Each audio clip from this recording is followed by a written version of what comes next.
Kabanata 1711. Napasulyap si Arisa kay Lucian, naramdaman niya na baka nakikipag-usap lang siya. May relasyon man sila ng mag-ama o wala, naisip niyang alam na ni Lucian. Pagkakita niya sa akin, naramdaman niyang kahawig ko si Lucinda, pero hindi siya umimik, hindi rin niya ako tinanong kung kailan ako ipinanganak. Na in love man siya o hindi kay Lucinda, siya lang ang nakakaalam. She collected her thoughts and explained, ito ay niluto ni Edwin. I just presented it as if it was my own. Chief Zabel, mainam na inumin ito habang mainit. Inilagay niya ang isang tasa sa harap ni Lucian, pagkatapos ay inilagay ang isa pa sa harap ni Benjamin. Ang prutas ay inilagay sa gitna. Masarap, bulalas ni Lucian habang umiinom. Lahat ng ginagawa ni Edwin ay masarap. Sige na at uminom ka, udyok ni Arisa kay Benjamin, ang kanyang tingin ay nananatili sa kanya. Kapag tapos ka na, aalisin ko ang mga tasa. Nang makitang hindi siya masyadong nabigla, medyo gamaan ang pakiramdam niya. Sige, pinulot ito ni Benjamin, hinaypan, at ininom kaagad. Lucian, gusto mo pa ba? May natitira pa sa labas, nakangiting tanong ni Arisa, dahil naubos na ni Lucian ang kanyang inumin. Hindi ko na kaya, kumakalam ang tiyan ko sa lahat ng iniinom. Hinaplos ni Lucian ang kanyang tiyan, natatawa habang pabirong nagrereklamo, tinakat nila ako sa pag-inom ngayon. Hindi ba't ikaw ang nagudyok sa kanila na uminom? Pahayag ni Benjamin, saka iniabot ang basong walang laman kay Arisa. Kinuha rin ni Arisa ang baso mula kay Lucian, nagpaalam sa kanila, at umalis. Labas muna ako, ituloy niyo ang pag-uusap. Pinili niyang hindi manatili, ayaw niyang makagambala sa kanilang usapan. Tumango si Lucian, magkaroon ng isang orange. Naghagis si Lucian ng orange kay Benjamin, bago kumuha ng isa para sa kanyang sarili. Pinaglaruan ni Benjamin ang orange, ngunit hindi ito kinain. Para sa misyong ito, dapat kang makipagtulungan kay Jeremiah. Walang pinag-usapan ang pahayag ni Lucian. Wala nang ibang paraan. Ang problema ay nasa internal operations niya.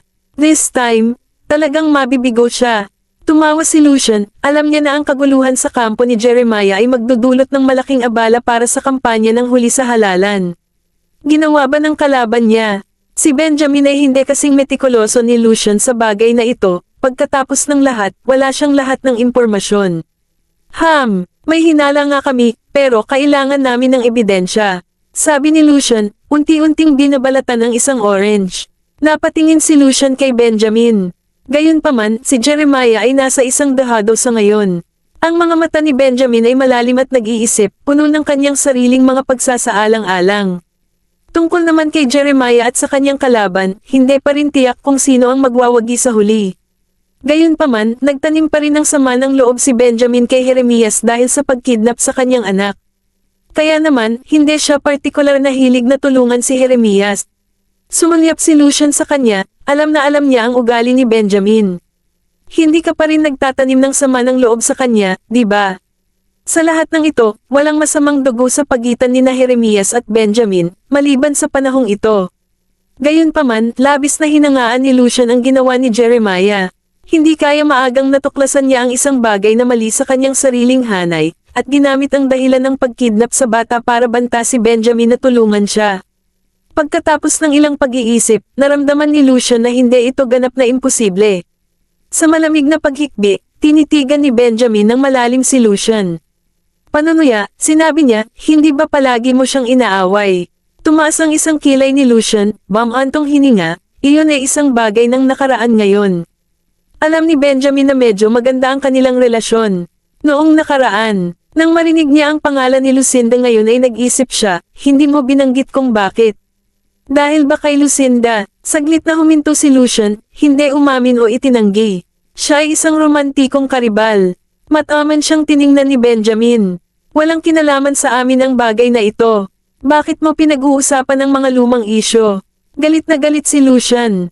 Bahagyang ngumiti si Benjamin. Iritadong tinitigan siya ni Lucian, medyo hindi nasisiyahan. Tungkol kay Lucinda, gusto kong makakita ng larawan, sabi ni Benjamin na may seryosong ekspresyon. Nang matapos niyang talakayin ang bagay na ito, tiniyak niyang hindi niya pababayaan ang isyong ito. Marami pa ring tanong na kailangan niya ng mga sagot ni Lucian. Laming-galinga si Lucian, saka hinanap at iniabot ang litrato ni Lucinda. Nang makita ito, pinaikit ni Benjamin ang kanyang mga mata.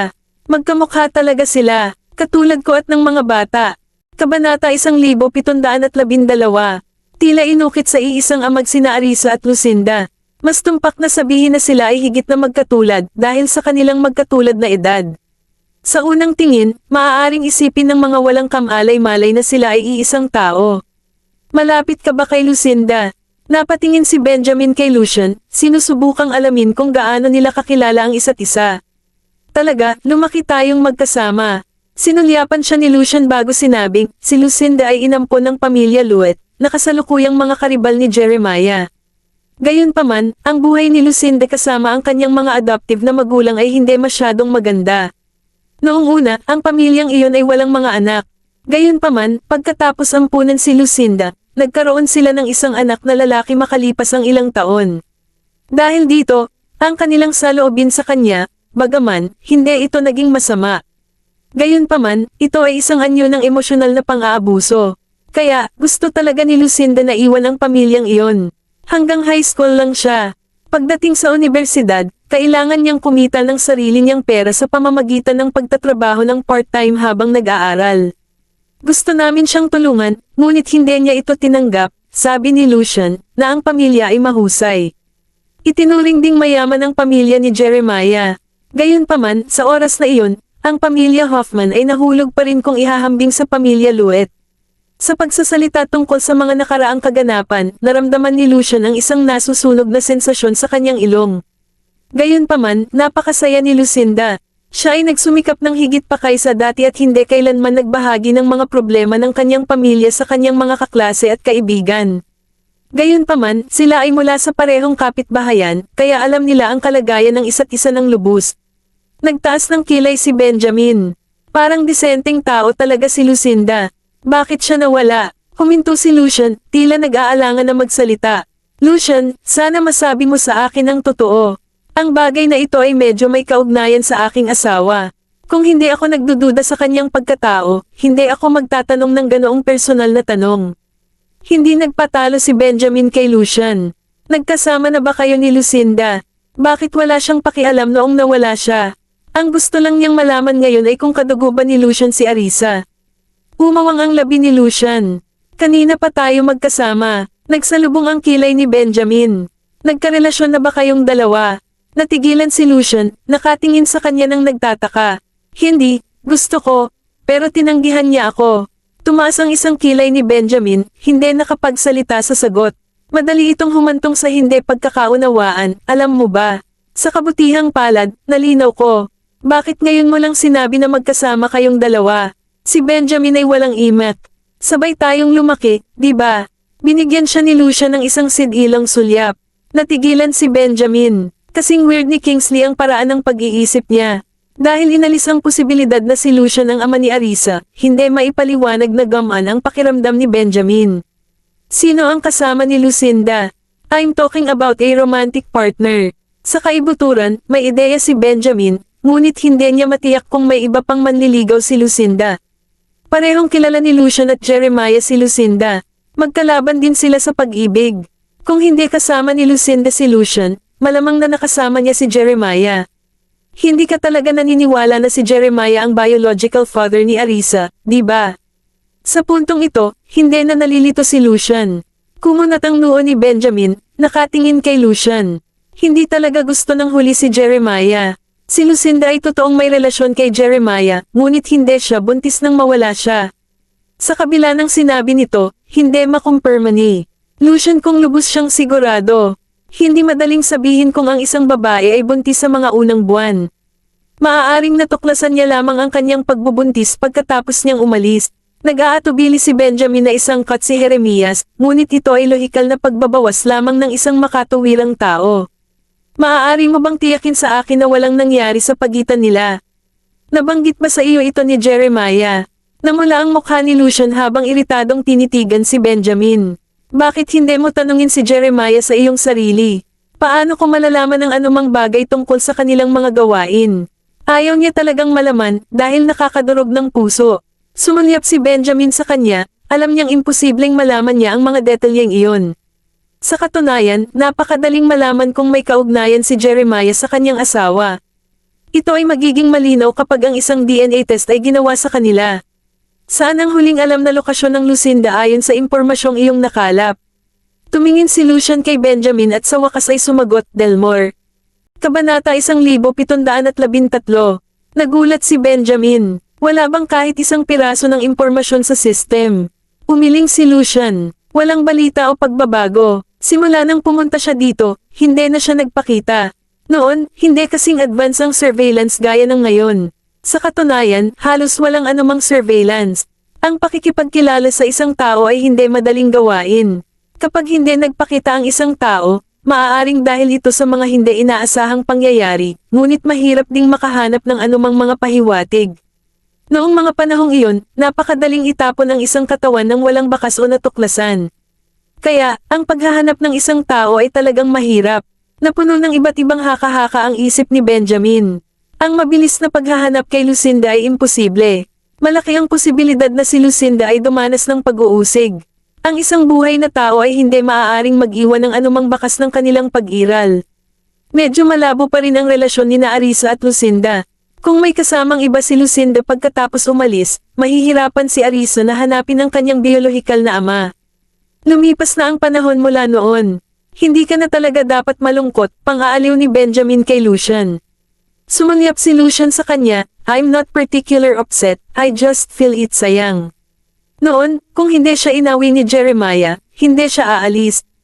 Kaya naman, hindi niya kailanman pinatawad si Jeremiah sa kabila ng mga taon na lumipas, at ang dalawa ay palaging magkaaway.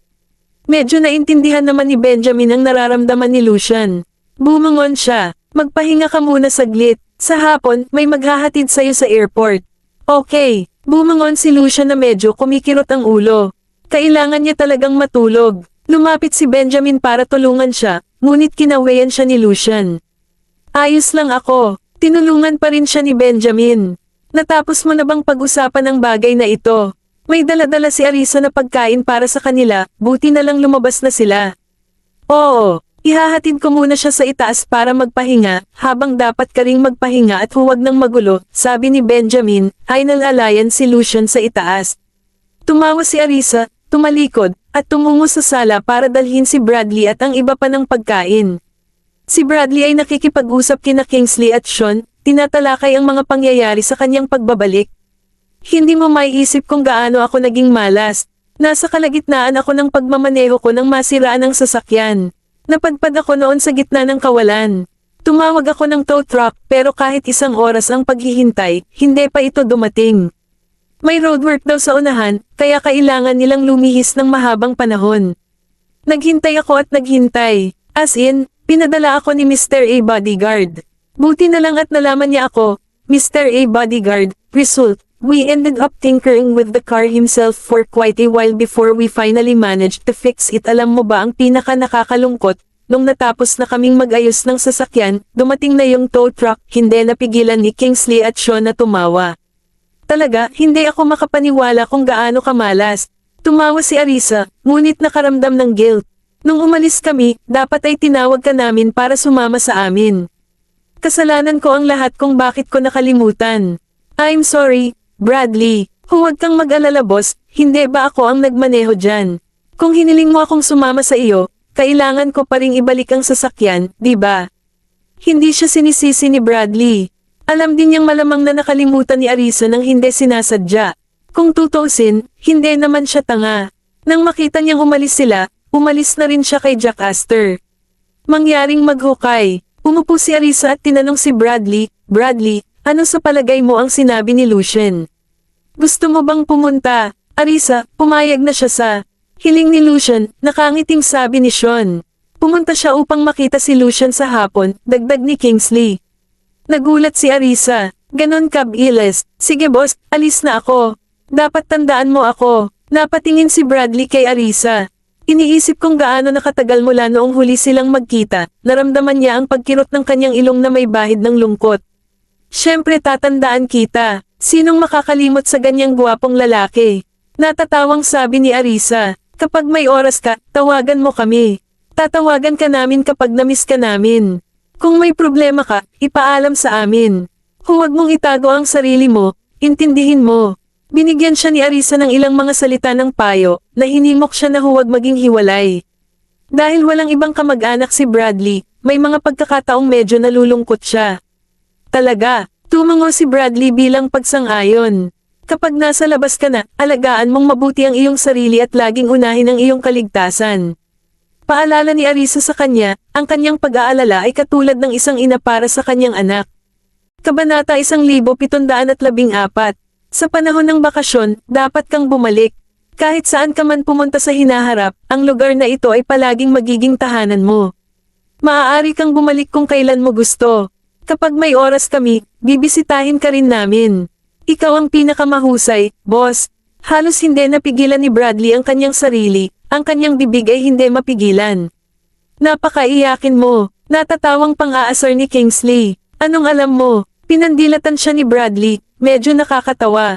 Nagsisimula na ring magbasa-basa ang mga mata ni Arisa. Naimpake mo na ba ang mga bagahe mo?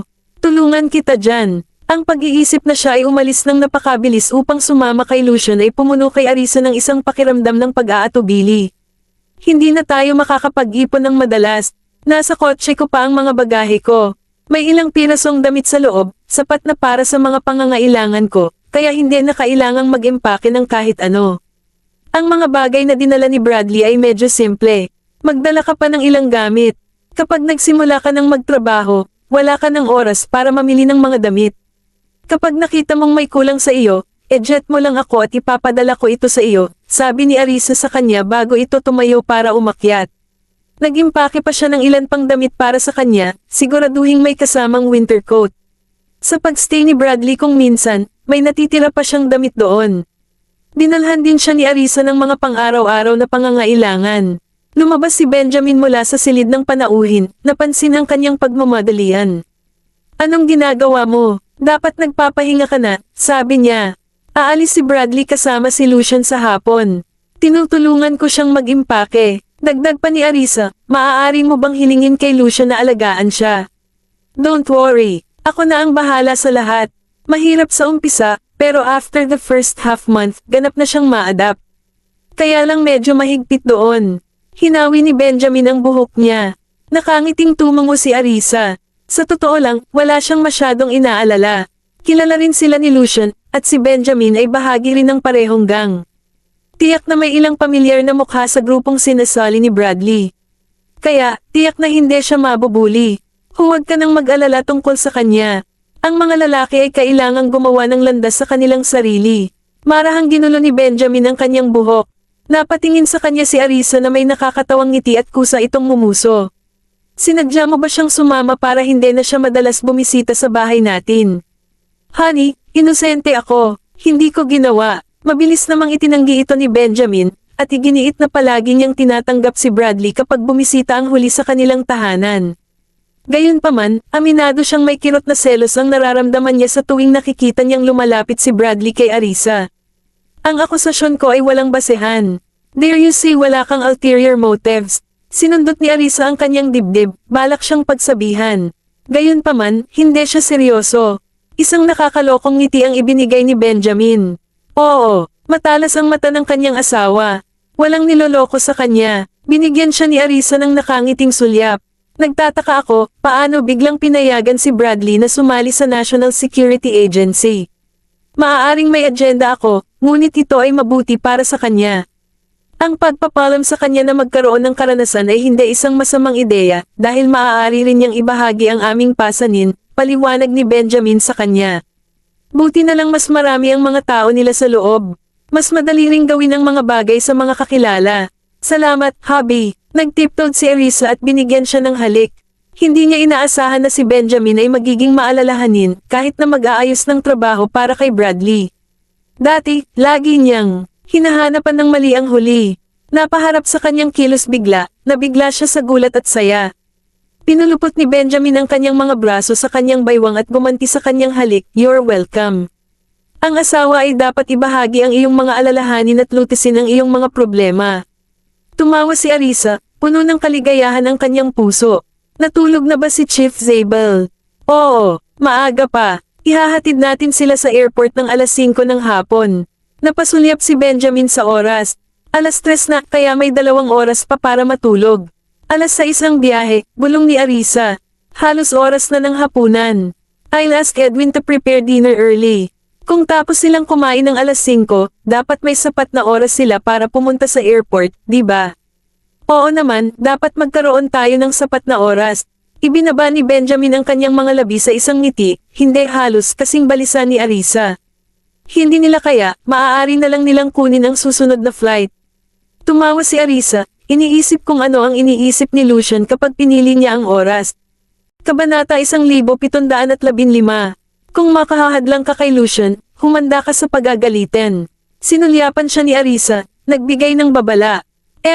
Hindi ako natatakot, babalik na siya. Humalaklak si Benjamin, nagpa siya na kumilos na parang wala siyang narinig pagdating ng oras.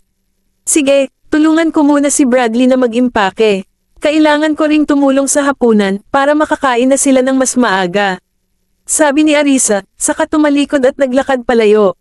Pagkatapos ng ilang pag-iisip, nagpa siya si Benjamin na sundan siya.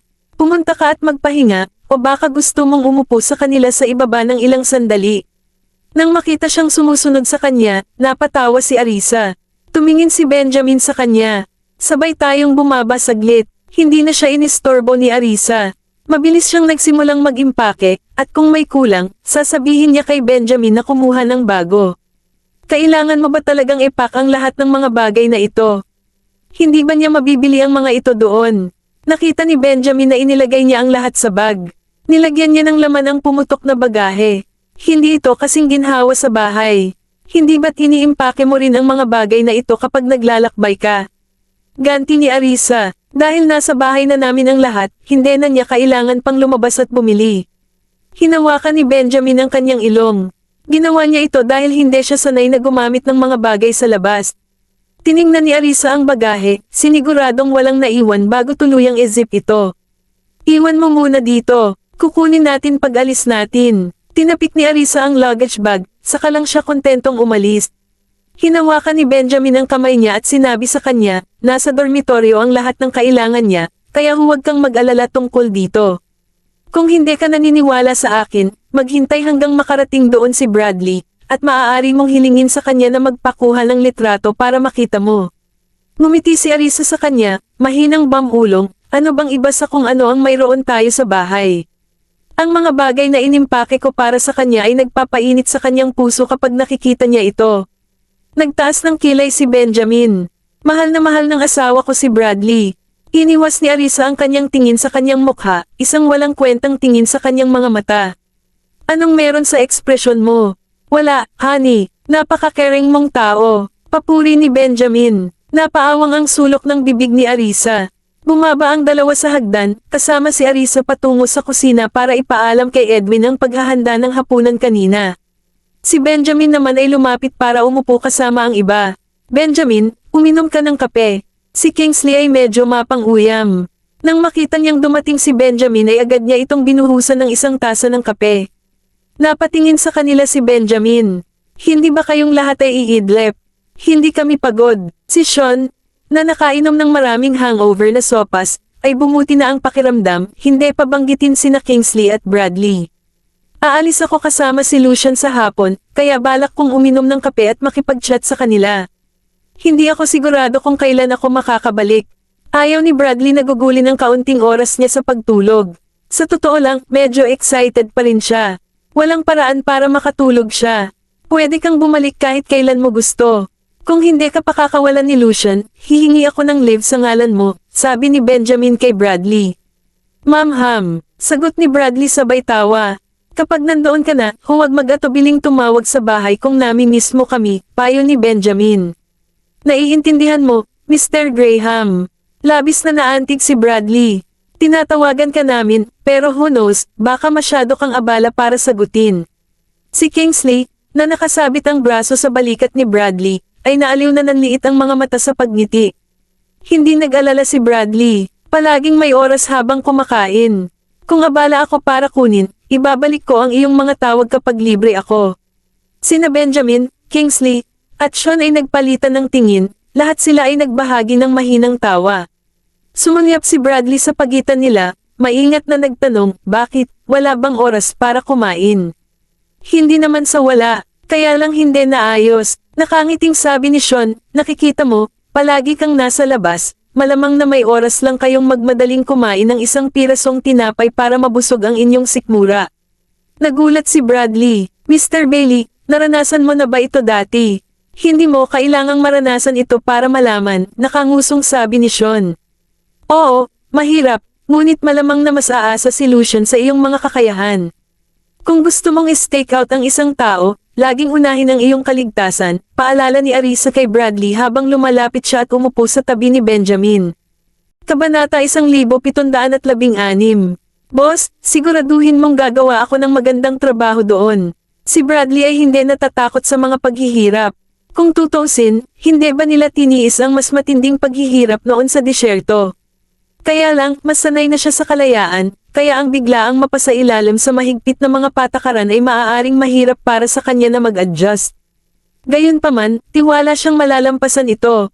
Kapag naging abala siya, ang mga ganoong random na pag-iisip ay titigil. Talaga, naniniwala ako sa iyo. Ipinahayag ni Arisa ang kanyang tiwala sa kanya. Bradley chuckled, saying, kung ano ang sinasabi mo, naranasan na natin dati. Hindi ba training lang? Wala namang problema. Ang kinatatakutan ko ay walang magawa pagkatapos pumunta doon at hindi makaalis sa trabaho. That's really unbearable. Nakipagpalitan ng tingin si Sean kay Kingsley, nagpakawala ng tawa. Makatiyak ka, ganap na walang katamarin. Tinapik-tapik ang kanyang dibdib, nagpatuloy si Kingsley, kung hahanapin ka namin sa opisina, maaaring mahirap makahanap ng sinuman. Ito ay isang ulo lamang upang ihanda ka sa pag-iisip. Okay lang. Hindi ko naisip sa buhay ko na darating ang araw na magiging makabuluhan ako sa bansa. Talagang pinarangalan at lubos akong nagpapasalamat kay Mr. Graham sa pagbibigay sa akin ng pagkakataong ito. Hindi lang magalang si Bradley. Ang kanyang mga salita ay taos-puso dahil talagang hindi niya inaasahan na tatanggapin siya. Humalaklak si Benjamin. Pag-usapan natin ito pagkatapos mong maipasa ang panahon ng pagsubok at opisyal na sumali. Talagang magpe-perform ako ng maayos. Sumaludo si Bradley at napasigaw ang lahat sa tawa. Sinamahan sila ni Arisa saglit, saka pumunta sa kusina para tumulong. Si Edwin ay naghahanda ng pork jerky para kay Lucian at hindi ito inilagay sa oven. Kaya naman, napag-alaman niyang hindi siya makapaglaan ng oras para maghanda ng hapunan. Parehong aalis sina Lucian at Bradley, kaya talagang hindi basta-basta ang hapunan. Bumaba si Mary at, nang makita silang abala sa kusina, dali-dali siyang nakipagkamay. Kasama ang mga katulong, medyo kakaunti ang mga tao, kaya walang nakitang pabigat. Edwin, dapat handa na ang hapunan ng mga 12:30.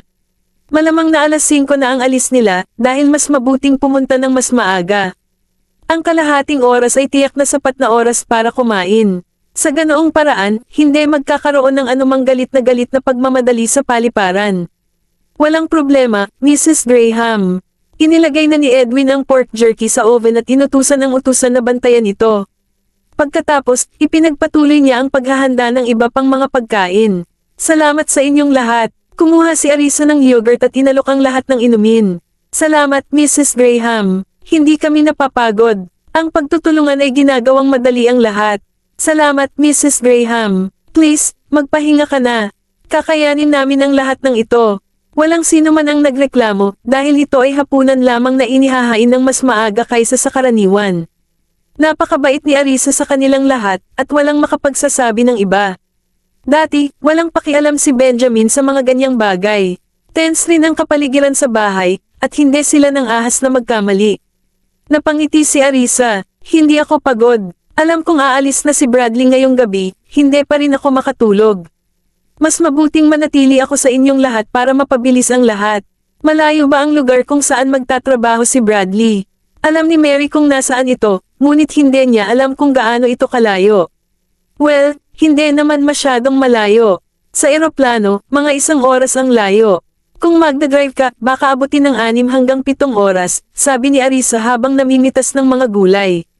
Medyo malayo yun. Makakabalik siya sa bakasyon niya, tama. Si Mary ay naglilinis ng mga isda at hipon, ang kanyang kahusayan ay higit pa sa isang katulong.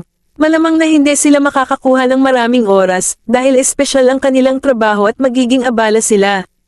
Hindi rin magagarantiya ni Arisa na magkakaroon ng anumang bakasyon si Bradley. Ito ay ganap na tinutukoy ng trabaho. Hindi magiging madali na makita siya kung ganoon. Sigurado akong aalis siya kapag bakasyon. Hindi ba ganoon ang sitwasyon sa mga ganitong organisasyon? Naisip ni Mary na ang pagkakaroon ng isang pinahabang holiday ay katanggap-tanggap.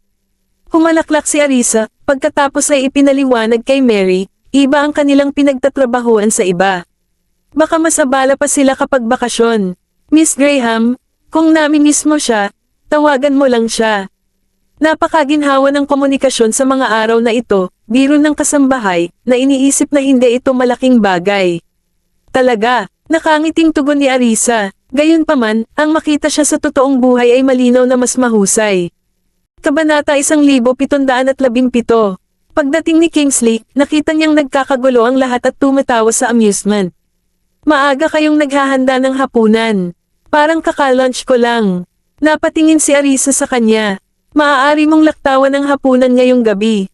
Sa totoo lang, Mr. Watts, gusto ni Mrs. Graham na maghapunan si Mr. Bradley bago siya umalis para sa trabaho. Hindi naman pwedeng magutom si Mr. Bradley, di ba? Kailangan din kumain ng bisita natin. Magdi-dinner tayo ng lampas sa alas 4. Kung gutom na sila pagdating nila, maaari silang kumain ng hapunan. Tamang-tama iyon. At pagkatapos, kumain na lang sila. Sa napakaraming masasarap na pagkain, talagang kailangan kong subukan. Kailangan mo ba ng tulong ko? Nakangiting tanong ni Kingsley. Pagkatapos ng lahat, mayroong isang tumpok ng mga sangkap na ihahanda. Mr. Watts, halika dito at ihanda ang lobster. Ipapasingaw ko sila mamaya. Si Edwin ay hindi isa para sa mga formalidad. Ginamit niya si Kingsley, na nagtalaga sa kanya ng isang gawain kaagad. Sige, tutulong din ako. Kung hindi, hindi ako sasamahan ni Arisa sa hapagkainan mamaya, biro ni Kingsley. Pinagsalikop niya ang kanyang manggas, handa nang pumasok sa trabaho. Sinaman siya ng tingin ni Arisa at natatawang sagot, kailan ko pa ginawa iyon? Bilang tugon, tumawa ng mahina si Kingsley. Tumalikod siya at sumigaw sa sala, halika at magpatulong. Naiipit tayo sa oras, sabi ni Arisa, kahit sinong hindi tumulong ay hindi papayagan sa hapagkainan. Lahat ay nakatingin kay Kingsley na may pagtataka. Hindi iyon sinabi ni Mrs. Graham. Natahimik si Arisa, hindi na siya mapakali pa. Enough with the yakang. Nagawa mo na ba ang ipinagagawa ko sa iyo, Mr. Watts? Hinikayat siya ni Edwin na magsimula kaagad, abala sa ibang bagay sa gilid. Agad-agad. Nagmamadaling pumunta si Kingsley sa kusina para tumulong. Anong ginagawa nila? Nagluluto sila ng ganito kaga. Nang marinig ang sinabi ni Kingsley, mabilis na bumangon si Bradley. Pupunta rin ako at tutulong. Kung hindi, hindi ako papayag ang kumain. Nakangiting tumayo si Sean at tinungo ang kusina. Bakit hindi ka pumunta at magpahinga sa itaas? Tatawagan kita mamaya kapag handa na ang hapunan, sabi ni Benjamin kay Bradley. Tumayo din para tumulong. Hindi ako pagod. Natulog ako hanggang tanghali ngayon. Mamaya na lang ako aabutan ng tulog sa eroplano. Sumama din sa kanila si Bradley para tumulong. Arisa, magpahinga ka na. Ipaubaya mo na lang sa amin ang lahat ng ito. We'll lend a hand. Nang makita si Arisa na medyo nahihirapan sa kanyang trabaho habang nakaupo, mabilis siyang hinimok ni Sean na magpahinga. Pumunta ka at magpahinga. Iwanan mo ito sa amin, mariing bulalas ni Benjamin. Napangiti si Arisa, alam niyang nag-aalala sila sa kanya. Ibang bagay kayong lahat, pumipitas lang ako ng gulay, kaya ayos lang. Lumipat siya ng upo sa dining table. Ito ay mas mataas doon, ginagawa itong hindi nakakapagod para sa kanya. Nagtulungan ang lahat, nag-uusap at nagtatawanan, na lumikha ng isang masiglang kapaligiran. Ang mga bata ay natulog ng kalahating oras. Nang maamoy ang mabaindong amoy sa hangin, lahat sila ay naghilamos ng mukha at nagmamadaling bumaba. Mami, anong masarap na pagkain ang ginagawa mo? Napakabango. Lumapit si Gavin kasama ang kanyang mga kapatid. Naamoy na nilang lahat ito mula sa itaas at hindi na sila makatulog, napukaw ang kanilang pagkamausisa. Aalis na si Mr. Hinton para sa trabaho, kaya maaga kaming naghanda ng hapunan. Pagtapos nilang kumain, aalis na sila, sabi ni Arisa. Wala pa rin kamalay-malay ang mga bata na aalis si Bradley mamayang alas 5. Ha, sobrang bilis, nag-aatubili na makipaghiwalay kay Bradley, lahat sila ay tumakbo sa kanya at kumapit sa kanyang mga binti. Mr. Hinton, hindi ba pwedeng manatili ka? Panang ilang araw. Mr. Hinton, Mami miss ka namin. Mr. Hinton, bakit ang bilis mong umalis? Manatili ka at makipaglaro sa amin ng ilang araw pa. Kung hindi, Mami miss ka namin ng husto. Mr. Hinton, kailan ka babalik para bisitahin kami pagkatapos pumunta doon? Mr. Hinton, ayokong umalis ka. Please don't go. Mr. Hinton, sa malayo ka ba talaga magtatrabaho? Sasama ako sa iyo. Napapaligiran si Bradley ng mga bata. Habang yakap-yakap niya ang mga ito, napakilos siya sa kaibuturan. Ayoko ring umalis ng ganito kaga, pero kung ako lang mag-isa, medyo matatagalan pa ako sa pag-ikot. Kaya, mas mabuting sumama na lang kay Chief Zabel. Mami miss ko rin kayong lahat. Kabanata 1718. Namiss ng mga sextuplet si Bradley at nag-aatubili na makita siyang umalis, ngunit naunawaan din nila na pupunta siya para sa mga layunin ng trabaho. Saglit silang kumapit sa kanya ngunit tinanggap ang kanyang paliwanag. Kung gayon, sasamahan ka namin doon. Nakatitig si Gavin kay Bradley, gustong sumama sa kanya. Gusto mo bang pumunta at magsanay din? Kinurot ni Bradley ang kanyang maliit na mukha. Hindi, ihahatid ka lang namin at babalik. Nag-aalala kami na pupunta ka mag-isa. Naramdaman din ni Zachary na ito ay isang magandang ideya. Ang mga bata ay lahat sa sync sa bawat isa. Hindi alam ni Bradley ang sasabihin kaya napatingin siya kay Arisa. Napangiti si Arisa, alam niyang nag-aatubili ang mga bata na makipaghiwalay kay Bradley. Stop giving Mr. Hinton a hard time. Mag-aalala siya kapag bumalik kayo. Behave and make trouble for him. Kapag ang kanilang ina ay nagsalita, ang mga bata ay hindi nang ahas na ipagpatuloy ang hiyawan tungkol sa pagtagkasama. Paano ito? Tatawagan ko kayo pagdating ko doon. Nag-squat down si Bradley at nakipag-ayos sa mga bata. Lahat ng 6 na bata ay tahimik na tumingin sa kanya, umaasa na gumugol ng kaunting oras sa kanya. Kung alam namin na aalis si Mr. Hinton sa gabi, hindi na sana kami natulog. Kung mismo ako, pwede mo akong tawagan palagi. Marahan silang tinapik ni Bradley sa ulo. Sige, kung ganoon. Ang mga bata ay nakompromiso dahil hindi ito maaaring makatulong. Nako, huwag na nating bigyan ng hirap si Mr. Hinton. Mr. Hinton, huwag kang mag-alala. Tiyak na tatawagan ka namin ng ilang beses sa isang araw. Huwag mo lang kaming hamakin na nakakainis sa mga oras na iyon, nakangusong sabi ni Jasper, na may bahid ng pagbabante sa boses. Si Bradley ay napunit sa pagitan ng amusement at exasperation. Never, sasagutin ko talaga ang mga tawag mo. Alam niyang sinadya iyon ng bata, dahil lahat sila ay napakatino at hindi kailanman magiging hindi makatwiran habang siya ay nasa trabaho. Kung maglakas loob kang huwag pansinin ang aming mga tawag, pupunta ako doon at hahanapin ka para ayusin ang score. Galit ding naglabas ng babala si Oliver. Okay, saad ni Bradley. Nakikinig sa pag-uusap, lahat ay walang kabuluhan. Tama na, huwag mo nang pahirapan si Mr. Hinton na umalis. Magtatrabaho siya, hindi lalabas para maglaro ng wala ka. Natuwa si Arisa sa mga bata dahil mas lalo lang silang nag-aatubili na umalis si Bradley. Mommy, hindi ba talaga natin makikita si Mr. Hinton doon para mag-report sa duty? Tumingin si Jessie sa kanyang ina, namumula ang kanyang mga mata. Ang sakit ng kanyang puso, hinikayat ni Arisa ang batang babae. Babalik ba kayong lahat ng mag-isa? Tumango si Jessie, marunong kaming sumakay ng eroplano. Gavin at ang iba pa.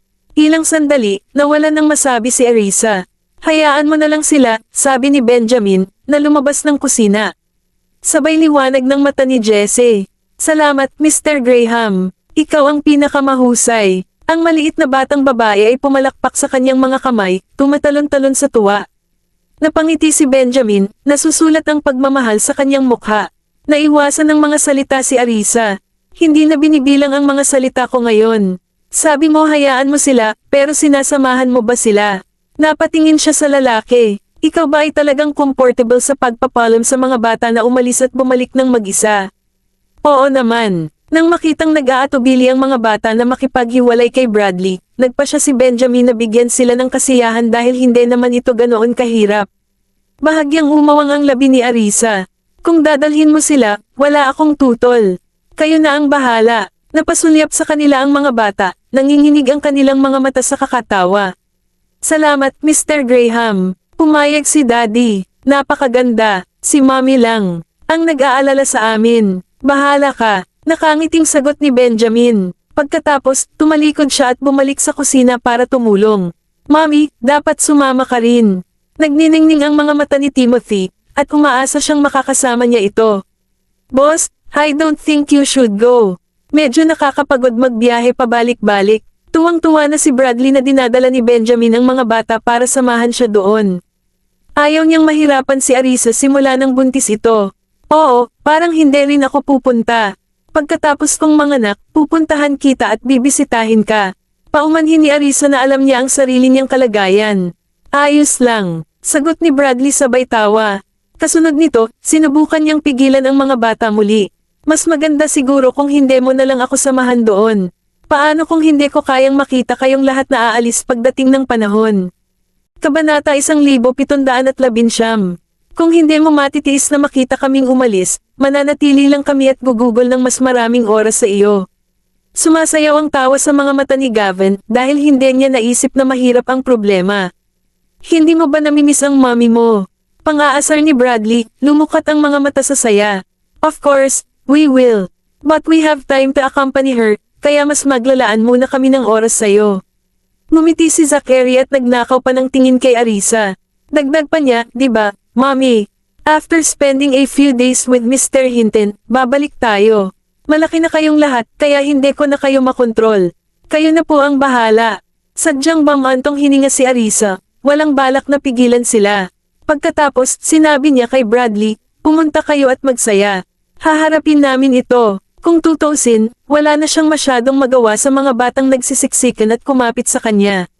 Mr. Hinton, tere na at maglaro na tayo. Hinailan ng mga bata si Bradley, at tumawa ito. Maghintay hanggang matapos ko ito, at paglalaroan ko kayong lahat. Sumulyap sa isa't isa, nagpa siya ang mga bata na tumulong na lang at tumulong. Kung gayon, tutulungan ka namin. Bradley patted kanilang mga ulo indulgently, isang kayamanan ng init sa fusing sa kanya. Sinulyapan ni Arisa ang mga bata at binalaan, huwag gumawa ng anumang gulo. Kung hindi mo kayang hawakan ng isang bagay, ibaba mo ito at hayaang may ibang mag-asikaso. Kailangan nating maghanda ng hapunan ng maaga. Dahil ang mga bata ay sasama rin kay Benjamin noon, wala na talagang puwang upang manatili. Pinunasan ni Arisa ang kanyang mga kamay at naglakad patungo sa pintuan ng kusina. Tinanong niya si Benjamin, Darling, dapat ba akong mag-impake ng bagahe para sa inyo? Hindi, okay lang. Ibabalik ko sila mamayang gabi. Hindi na nga ako si Benjamin na hahayaan ang mga bata na manatili doon ng ilang araw. Si Bradley ay magsisimula sa kanyang pagsasanay bukas, at walang sino mang makakasama nila doon kung mananatili sila. Pumayag na lang siyang dalhin sila doon para ihatid si Bradley. Napangiti si Arisa, sigurado ka ba? Kung doon kayo magpapalipas ng gabi, huwag magreklamo tungkol sa hindi pagpapalit ng damit. Oo, paninindigan ni Benjamin. Dahil ang dami na niyang sinabi, hindi na nag-abalang mag-impake si Arisa para sa kanila. Sinulyapan niya ang mga batang nakapaligid kay Bradley at sinabing, Sweethearts, ang sabi ng daddy mo ay babalik ka kaagad pagkatapos makita si Mr. Hinton doon. Huwag kang magtampo sa oras na iyon, ngunit sundin mo ang iyong daddy pabalik ng masunurin. Si Mr. Hinton ay magsisimulang magtrabaho bukas. Kumurap-kurap ang mga sextuplet, tumingin muna kay Arisa, pagkatapos ay kay Bradley. Nakuha ko, sila ay na-over the moon na maaari nilang ipadala si Bradley doon at hindi kailanman magdudulot sa kanya ng gulo. Sa lahat ng ito na pabalik-balik, ito ay medyo mahirap. Bakit hindi kayo manatili sa bahay? Nakangiting tumingin si Bradley sa mga bata, ayaw niyang mapagod sila. Mr. Hinton, ayaw mo na bang makipaglaro sa amin? Mr. Hinton, bakit nakakainis ka kung wala sa amin? Exactly. Mr. Hinton, pumayag na ang daddy ko na dalhin tayo doon, kaya hindi mo kailangang mag-alala. Mr. Hinton, ihahatid na lang namin kayo doon at babalik ka agad. Walang gulo. Mr. Hinton, titingnan lang namin ng maaga ang kapaligiran doon. Huwag kang mabigatan. Ang mga bata ay nagsimulang umaliw sa kanya sa halip, bawat isa ay kumikilos tulad ng isang maliit na may sapat na gulang. Humalaklak, tumigil si Bradley sa pagpigil sa kanila. Dahil ginawa na ni Benjamin ang desisyong iyon, nagpa siya siyang sumabay sa agos. Umupo si Arisa sa hapagkainan at pinagmamasdan silang nagkakagulo dahil ayaw ng lahat na tumulong sa mga natitirang gawain. Mga mahal, maghugas ka ng mga prutas para makakain ng iba. Okay. Sa sandaling iyon, ang mga bata sa wakas ay sumang-ayon na umalis. Nagtakbuhan silang lahat sa ref, kumuha ng prutas at merienda. Pagkatapos, hinugasan nilang maigi ang mga prutas bago dinala, hiniwa at inayos ng maayos sa isang plato. Tumingin si Arisa sa gilid, nag-aalok sa kanila ng ilang gabay. Mag-ingat na huwag putulin ang iyong daliri. Got it? I can cut even better than you. Mommy, pagmamayabang ni Jasper na may halong ngiti. Talaga, ikaw ang pinakamahusay. Tinapik-tapik siya ni Arisa sa ulo. Nang matapos ang mga bata sa paghahanda ng lahat, pinahain niya sila ng mga prutas sa lahat. Kabanata 1720. Sa pagtutulungan ng lahat, hindi nagtagal na tapos ang paghahanda. Ang natitira na lang ay ang mga naatasang magluto upang maghanda ng pagkain. Dinala ni Arisa ang mga bata sa sala para makipaglaro kay Bradley at sa iba pa. Ang mga kagamitan sa pagkain ay inilatag sa pamamagitan ng tulong. Samantala, sina Benjamin, Edwin, at Kingsley ang namamahala sa pagluluto. Sa wakas, handa na ang hapunan bago ang 4:30. Sean, umakyat ka na at gisingin mo si Chief Zabel. Sabihin mo sa kanya na maghanda para sa hapunan. Inutusan ni Benjamin si Sean na umakyat at tawagan si Lucian. Oo naman. Mabilis na ibinaba ni Sean ang decanter at nagmamadaling umalis para gawin ang utos. Natutulog pa si Lucian, at ilang beses na sumigaw si Sean bago siya nagising. Punong Zabel, maghilamos ka na, handa na ang hapunan. Nang makita siyang nahihilo at nalilito, hindi napigilan ni Sean na makaramdam ng kaunting saya. Napasulyap si Lucian sa oras, wala palang 4:00. Ganito kaga, hindi ba kayo pupunta sa airport ng 5:00? Mas mabuting gumising ng maaga at magsimulang maghanda. Makikita kayong lahat doon ni Benjamin at ng mga bata. Nang marinig ang sinabi, mabilis na umupo si Lucian. Bumili din sila ng tiket. Tumawa si Sean sa tuwa. Sa tingin ko ay hindi. Baka doon sila sasakay ng private plane. Kung gayon, hindi na kailangang umalis ng napakaaga. Maaari akong bumalik mamaya. Sinuklay ni Lucian ang kanyang mga daliri sa kanyang buhok habang patungo sa banyo. Dagdag pa niya, pinili ko ang flight na iyon dahil ang timing ay perpekto at walang makakaapekto sa anumang bagay. Kung ito ay isang pribadong eroplano, maaari tayong pumunta sa ibang pagkakataon. Walang pagmamadali. Ngumiti lang si Sean. Sige, bababa na ako. Anyway, handa na ang hapunan. Mabuti pang kumain ng mas maaga at magpahinga bago umalis. Okay, sagot ni Lucian. Kasunod nito, nag-toothbrush siya sa banyo. Pagbaba ni Sean ay sinulyapan siya ni Arisa. Gising na ba si Chief Zabel? Oo, ilang beses ko na siyang tinawagan. Sabi niya walang pagmamadali. Ngumiti si Sean at hiniling sa kanila na maghintay saglit. Pagkatapos ay pumunta siya sa kusina at inulit ang ganoon kay Benjamin. Nang marinig iyon, tumawa si Benjamin. Tinanggal niya ang apron na suot niya at sinabi kina Edwin at Kingsley, take your time with the rest. Sinabi ni Chief Zabel na huwag magmadali. Walang kwenta si Kingsley. Mag-iisang oras na kaming abala na parang pupunta kami sa gyera. Kung alam lang namin, sana nagtagal na kami. Ngayong handa na ang lahat, ano pa ba ang silbi ng dahan-dahan? Mabuti na lang natapusin na namin ang mga bagay-bagay at maghintay para kumain. Kung gayon, magdi-dinner tayo sa 5:00, sabi ni Benjamin. Pagkatapos noon, inutusan niya si Sean na tawagan sina Jonathan, Ethan, at Jack para maghapunan. Mabilis na tumawag si Sean. Si Jonathan, Ethan, at Jack ay wala sa buong araw. Pagkatapos maghugas ng kamay, pumunta si Benjamin sa sala. Ihahain kaagad ang hapunan sa 5:00. Aakyat ako sa itaas para maligo. Nagkatinginan ang mga bata, pagkatapos ay nagmamadaling sumunod. Maliligaw din tayo. Sa oras na matapos kaming kumain, oras na para umalis. Wala na tayong oras para maligo. Bradley, bakit hindi ka rin mag-shower? Malamang ay aalis sila kaagad pagkatapos ng hapunan. Pagdating mo, kailangan mong mag-unpack. Kung gabi na, maaari mong laktawan ang iyong shower. Hinikayat ni Arisa si Bradley na maligo noon at mag-shower ulit kung may oras siya mamaya. Okay, then, akyat muna ako. Boss, umalis si Bradley sa kanya bago umakyat. Naimpake ko na ang lahat sa iyong bagahe. Tingnan mo mamaya kung may napalampas ako at idagdag ito. Nakuha ko. Mabilis na umakyat si Bradley. Napangiti si Arisa. May kalahating oras pa, more than. Enough time talaga. Lumapit sina Kingsley at Sean at napahiga sa couch. Medyo nakakapagod ang pagluluto, hindi lang mainit at nakakapagod kundi nakakapagod din, pagdaing ni Kingsley. Matagal na rin mula noong huli siyang nagluto. Si Arisa ay parehong naaliw at naiinis. Ngayon alam mo na, ha? Tulungan mo pa ang asawa mo sa hinaharap. Tumawa si Kingsley. Kailangan ko ng asawang marunong magluto. I can do other things except that. Natigilan si Sean. Paano kung ganoon din ang iniisip niya? Baka gusto rin niya ng asawang marunong magluto. Sa tingin mo ikaw lang ang may gusto niyan. Ginagawa ng lahat. Sinulyapan siya ni Kingsley. Sa pinakamasama, makakain tayo sa labas. Bakit hindi ka kumakain ngayon sa labas? Sa halip, narito ka na nanliligaw kay Benjamin, sagot ni Sean. Sa mga araw na ito, halos nakatira si Kingsley doon. Nagsalita ka na parang ginagawa mo rin. Masyado ka kasing nagmutch, reklamo ni Kingsley, nanlilisik ang lalaki. Habang kumakain ng prutas, tahimik na pinanood ni Arisa ang pagtatalo nilang dalawa.